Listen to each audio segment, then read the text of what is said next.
Hi hello friends, welcome back to my channel. ಎಲ್ಲರೂ ಹೇಗಿದ್ದೀರಾ? Super ಆಗಿದ್ದೀರಾ ಅಂತ ತಿಳ್ಕೊತೀನಿ. ನಾನು ಕೂಡ ಸೂಪರ್ ಆಗಿದ್ದೀನಿ.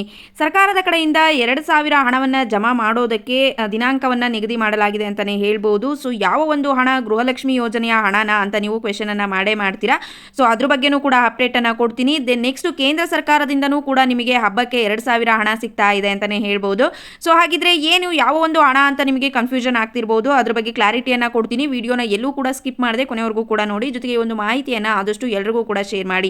ಬನ್ನಿ ಫ್ರೆಂಡ್ಸ್, ವಿಡಿಯೋನ ಸ್ಟಾರ್ಟ್ ಮಾಡೋಣ. ಸ್ಟಾರ್ಟ್ ಮಾಡೋದಕ್ಕಿಂತ ಮುಂಚೆ ನೀವೇನಾದರೂ ಹೊಸದಾಗಿ ನಮ್ಮ ಚಾನಲನ್ನು ನೋಡ್ತಾ ಇದ್ರೆ ಸೊ ಪ್ಲೀಸ್ ಬೇಗ ಸಬ್ಸ್ಕ್ರೈಬ್ ಮಾಡ್ಕೊಳ್ಳಿ. ಒಂದು ವೇಳೆ ಏನಾದರೂ ಫೇಸ್ಬುಕ್ ಪೇಜಲ್ಲಿ ವಿಸಿಟ್ ಮಾಡ್ತಾ ಇದ್ರೆ ಸೊ ಅಲ್ಲೂ ಕೂಡ ಫಾಲೋ ಮಾಡಿ, ಲೈಕ್ ಮಾಡಿ, ಕಮೆಂಟ್ ಮಾಡಿ, ಶೇರ್ ಮಾಡಿ, ಜೊತೆಗೆ ಸಪೋರ್ಟ್ ಮಾಡಿ. ಯಾರೆಲ್ಲ ಸಬ್ಸ್ಕ್ರೈಬ್ ಮಾಡ್ಕೊಂಡು ಸಪೋರ್ಟ್ ಮಾಡ್ತಾ ಇದ್ರೆ ಎಲ್ಲರಿಗೂ ಕೂಡ ಹೃದಯಪೂರ್ವಕ ಧನ್ಯವಾದಗಳು.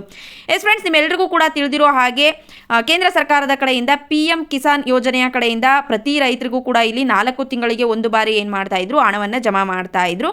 ಲಾಸ್ಟ್ ತಿಂಗಳಲ್ಲಿ ಅಂತ ಅಂದರೆ ಲಾಸ್ಟ್ ಜಮಾ ಮಾಡಿದ್ದು ಯಾವಾಗ ಅಂತ ಅಂದರೆ ಫೆಬ್ರವರಿ ತಿಂಗಳಲ್ಲಿ ಹಣವನ್ನು ಜಮಾ ಮಾಡಿದ್ರು. ಬಟ್ ಆ ನಂತರ ಯಾವಾಗ ಜಮಾ ಮಾಡಬೇಕಾಗಿತ್ತು, ಫೆಬ್ರವರಿಗೆ ಜಮಾ ಮಾಡಿದ್ಮೇಲೆ ಮಾರ್ಚ್, ಏಪ್ರಿಲ್, ಮೇ, ಜೂನ್ ತಿಂಗಳಿಗೆ ಇಲ್ಲಿ ನೆಕ್ಸ್ಟ್ ಬರಬೇಕಾಗಿರುವಂತಹ ಕಂತಿನ ಹಣವನ್ನು ಜಮಾ ಮಾಡಬೇಕಾಗಿತ್ತು. ಆಲ್ಮೋಸ್ಟ್ 20ನೇ ಕಂತಿನ ಹಣ ಅಂತ ಹೇಳೋದಕ್ಕೆ ಇಷ್ಟಪಡ್ತೀನಿ.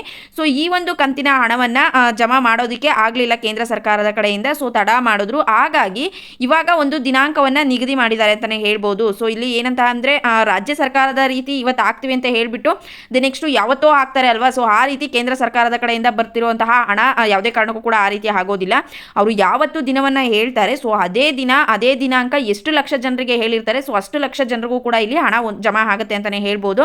ಸೊ ಹಾಗಿದ್ರೆ ಯಾವಾಗ ಹಣವನ್ನು ಜಮಾ ಮಾಡೋದಕ್ಕೆ ಇಲ್ಲಿ ಸರ್ಕಾರ ಮುಂದಾಗಿದೆ ಅಂತ ನೋಡೋದಾದ್ರೆ ಆಗಸ್ಟ್ 2ನೇ ತಾರೀಕು ಹಣವನ್ನು ಬಿಡುಗಡೆ ಮಾಡೋದಕ್ಕೆ ಕೇಂದ್ರ ಸರ್ಕಾರ ಒಂದು ದಿನಾಂಕವನ್ನು ನಿಗದಿ ಮಾಡಿದೆ ಅಂತಲೇ ಹೇಳ್ಬೋದು. ಕೇಂದ್ರ ಸರ್ಕಾರದಿಂದ ಬರುವಂತಹ ಹಣ ಯಾವುದೇ ಕಾರಣಕ್ಕೂ ಕೂಡ ಮಿಸ್ ಆಗೋದಿಲ್ಲ. ಯಾಕೆಂತಂದರೆ ಅವರು ಯಾವ ಒಂದು ದಿನಾಂಕವನ್ನು ಕೊಟ್ಟಿರ್ತಾರೆ ಸೊ ಅದೇ ದಿನಾಂಕ ಇಲ್ಲಿ ಏನು ಮಾಡಿಬಿಡ್ತಾರೆ, ಹಣವನ್ನು ಬಿಡುಗಡೆ ಮಾಡಿಬಿಡ್ತಾರೆ. ಸೊ ಒಂದು ಸಭೆಯನ್ನು ಮಾಡಿಬಿಟ್ಟು ಆನಂತರ ಒಂದು ರಿಮೋಟ್ ಕಂಟ್ರೋಲ್ ರೀತಿ ರಿಮೋಟನ್ನು ಪ್ರೆಸ್ ಮಾಡಿದ್ರೆ ಸಾಕು, ಎಲ್ಲರ ಖಾತೆಗೂ ಕೂಡ ಅದೇ ದಿನಾಂಕ ಏನಾಗುತ್ತೆ, ಹಣ ಜಮಾ ಆಗುತ್ತೆ ಅಂತಲೇ ಹೇಳ್ಬೋದು. ಸೊ ಯಾರಿಗೆಲ್ಲ 2,000 ಹಣ ಬಂದಿಲ್ಲ, ಸೊ ನಮ್ಗೆ ಯಾಕೆ ಬಂದಿಲ್ಲ, ಬೇರೆಯವ್ರಿಗೆ ಏನಾದರೂ ಬಂದಿದೆಯಾ ಅಂತ ಕನ್ಫ್ಯೂಷನ್ ಮಾಡ್ಕೊಂಡಿದ್ರೆ PM ಕಿಸಾನ್ ಯೋಜನೆಯ ಹಣ ಸೊ ಇದೇ ಆಗಸ್ಟ್ 2ನೇ ತಾರೀಕು ಅಂತ ಅಂದರೆ ನಾಳೆ ಇಲ್ಲ ನಾಡಿದ್ದು ಹಣ ಬಿಡುಗಡೆ ಮಾಡೋದಕ್ಕೆ ಇಲ್ಲಿ ಸರ್ಕಾರ ಒಂದು ಮುನ್ಸೂಚನೆಯನ್ನು ಕೊಟ್ಟಿದೆ ಅಂತಲೇ ಹೇಳ್ಬೋದು. ಆಗಸ್ಟ್ 2ಕ್ಕೆ ದಿನಾಂಕವನ್ನು ನಿಗದಿ ಮಾಡಿಬಿಟ್ಟು ಆ ದಿನಾನೇ ನಾವು ಬಿಡುಗಡೆ ಮಾಡ್ತೀವಿ ಅಂತ ಕೂಡ ಇಲ್ಲಿ ಹೇಳಿದ್ದಾರೆ ಅಂತಲೇ ಹೇಳ್ಬೋದು. ಸೊ ಒಂದು ತಿಂಗಳು ಹೆಚ್ಚು ಕಮ್ಮಿ ಮಾಡಿದ್ದಾರೆ ಅಷ್ಟೇ. ಜೂನ್ಗೆ ಬಿಡುಗಡೆ ಆಗ್ತಿದ್ದಂಥ ಹಣವನ್ನು ಒಂದು ಕೆಲವೊಂದು ಪ್ರಾಬ್ಲಮ್ಗಳಿತ್ತು ಅಂತ ಅನಿಸುತ್ತೆ ಮೇ ಬಿ. ಸೊ ಹಾಗಾಗಿ ಏನು ಮಾಡಿದರೆ ಒಂದು ತಿಂಗಳು ತಡವಾಗಿ ಕೊಡ್ತಿರುವಂಥದ್ದು ಅಷ್ಟೇ. ಬಟ್ ಎಲ್ಲ ಒಂದು ರೈತರಿಗೂ ಕೂಡ ಏನು ಮಾಡ್ತಾರೆ, ಹಣವನ್ನು ಜಮಾ ಮಾಡೇ ಮಾಡ್ತಾರೆ. ಹಬ್ಬಕ್ಕೆ ಖುಷಿ ಮಾಹಿತಿ ಅಂತ ಹೇಳಿದ್ರೆ ತಪ್ಪಾಗೋದಿಲ್ಲ.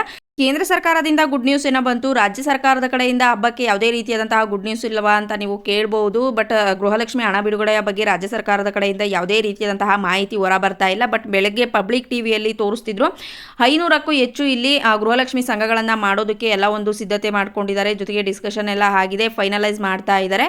ನೆಕ್ಸ್ಟ್ ಅಕ್ಟೋಬರ್ ತಿಂಗಳಲ್ಲಿ ಇದನ್ನು ಲಾಂಚ್ ಮಾಡ್ತಾರೆ ಅಂತ ಮಾಹಿತಿ ಬರ್ತಾ ಇತ್ತು. ಬಟ್ ಗೃಹಲಕ್ಷ್ಮಿ ಯೋಜನೆಯ ಹಣದ ಬಗ್ಗೆ ಇಲ್ಲಿ ಮಾಹಿತಿಯನ್ನು ನೀಡ್ತಾ ಇಲ್ಲ.